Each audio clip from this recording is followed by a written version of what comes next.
Good morning, friends and family. First, I want to say thank you so much for all of your support.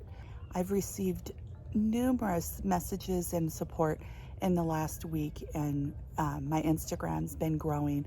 My subscribers have been growing. So, again, thank you so much for all your support. Due to COVID, I know there's a lot of my fellow travel bloggers that are homebound and waiting for the world to open back up so we can get back out on the road and check out some more countries. So I decided to put together some videos of some trips I've taken before I was travel vlogging. These videos are going to be before COVID, so got to keep all of that in mind. Things have changed, of course, but the views should still be the same, spectacular. My first video is going to be a trip I took a couple years ago with my three girls and my travel buddy, Leslie. We went to Utah and did a 7-day trip. We went to the 5 national parks in Utah.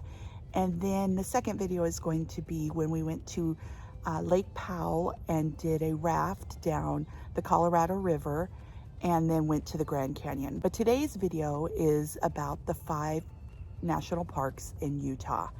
It was a whirlwind trip, but we had a great time. I can't wait to go back and really focus a little bit more. I found my favorite parks and I can't wait to explore them deeper. Okay, so before we start the video, please don't forget to subscribe, share, turn on those bell notifications so you get notifications of upcoming videos. Again, I appreciate your support and I hope you enjoy the video. Our first stop was Zion National Park in Utah. The fees to enter the park is approximately $35 for a private vehicle. You can also purchase an annual lifetime pass. If you're planning on visiting all 5 parks in Utah or planning another park visit, I'd recommend the interagency annual pass for $80. This will give you admission into all federal fee areas for a year. So worth the cost. There's also senior, military, and disabled passes you can get. Upon arriving to the lodge, we were greeted by this beautiful deer. Our room, we stayed in the hotel part of the lodge. It was a decent sized room. Our view, this is the view we had from our room. Absolutely beautiful. It is the only lodging in the park outside of camping. The lodge was built in 1920 and the cost was about $250 US. We only stayed one night because we had a lot of parks to see in a short amount of time. You are allowed to drive your vehicle all the way into the park if you are staying in one of the lodging or camping sites. Otherwise, you need to take a shuttle. The first thing that we wanted to do was hike the Narrows. We took a shuttle from the lodge to the Narrows trailhead. I'd been to Zion a couple of times and I had never yet been able to walk through the Narrows. And it was one of the things I was very much looking forward to and experiencing with my children. I was super excited. So my first advice would be to bring good walking water shoes. You will be walking in the water, sometimes up to your knees and hips. So comfortable shoes that can grip the rock and not slip are very important. It's about a 30-minute walk from the shuttle to the Narrows opening. The day we went, they were expecting flash floods. They advised to hike at own risk. We could hear thunder in the distance, but that didn't stop us. We still wanted to walk through the Narrows a little bit. Because of this, though, we only walked 1 or 2 miles. We didn't get to walk the whole trail, but we really had a great time. It was absolutely beautiful, and I really look forward to going back and doing that again. So I want to share some old photos. About 25 years ago, I visited Zion National Park with a group of friends from college. We were all photographers and we just really wanted to visit the park and check out everything that it had to offer. So there's about 7 or 8 of us and we decided to hike up to Walter's Wiggles. Didn't know anything about Angel's Landing, learned a lot on the way with fellow hikers. We were not prepared. We did not bring water. I think between the 7 or 8 of us, we had a bottle of water and I think a pack of gum. It was a difficult hike. It is rated a class 3 difficulty. It's about 2.5 miles with an elevation gain of about 1,500 feet. The last half mile of the trail is considered strenuous and lined with numerous sharp drop-offs and narrow paths. It's pretty uphill with chains to help support you as you climb up a very narrow trail on top of cliffs. It's pretty impressive. It's a little scary. We did lose a few friends that decided not to go all the way. But there was about, I think, 5 of us that made us all the way to the top. I wish I took more pictures. I was there with a photographer group, and I don't know why I didn't take more pictures. I was just in awe of what we saw. It was absolutely amazing, beautiful. The next morning we were leaving Zion, heading over to Bryce.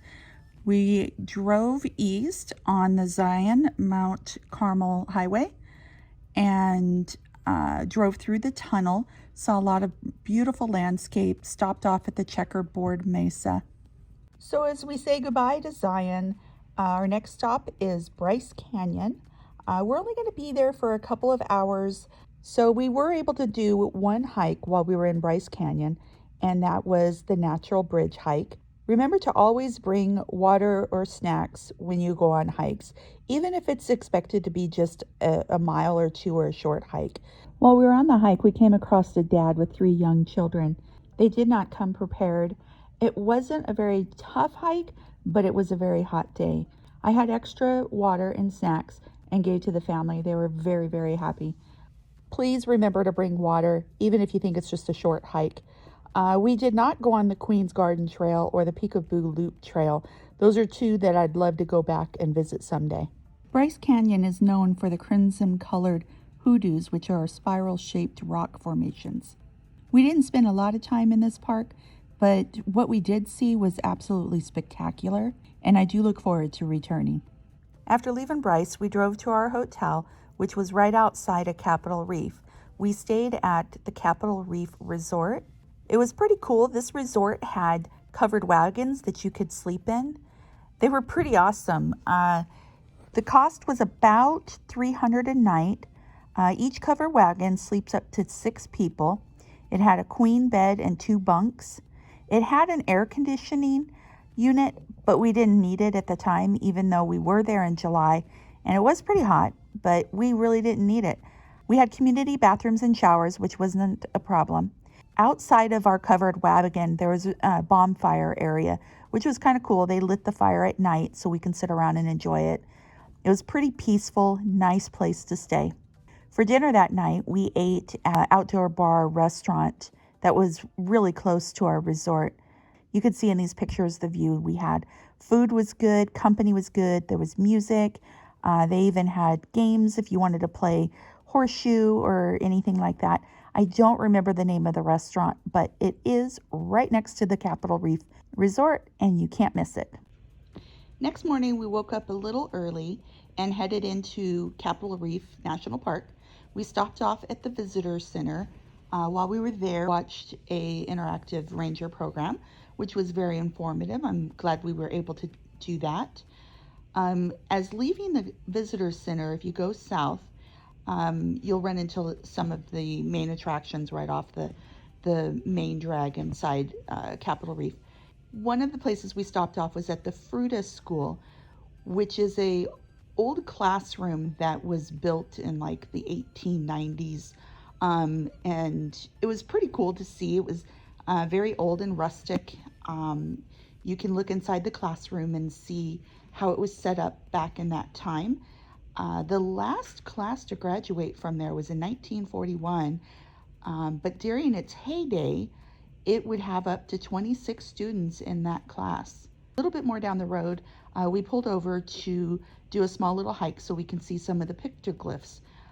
They can be seen all over Capitol Reef, created by the ancient Native Americans.